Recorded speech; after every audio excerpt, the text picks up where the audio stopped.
অবহেলা করতে করতে যখন অবহেলিত মানুষটা মুখ ফিরিয়ে নেবে, সেদিন বুঝবে অবহেলা কতটা সাংঘাতিক। অবহেলা কইরেন না, অযত্নে মানুষকে হারায়েন না।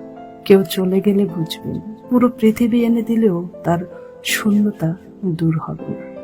মানুষের অভাবে মানুষ নিঃসঙ্গ হয় না, মানুষ নিঃসঙ্গ হয় ভালো বন্ধুর অভাবে, কাছের মানুষের অভাবে। দুই ধরনের ব্যক্তিকে মনে রাখতে হয়, যিনি বিপদে ফেলেছিলেন এবং যিনি বিপদে পাশে দাঁড়িয়েছিলেন।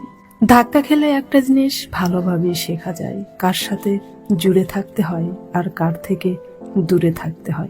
সুবিধা দিলে আপনার মতো মানুষই হয় না, আর যেদিন থেকে সুবিধা দেওয়া বন্ধ, সেদিন থেকে সমালোচনা শুরু।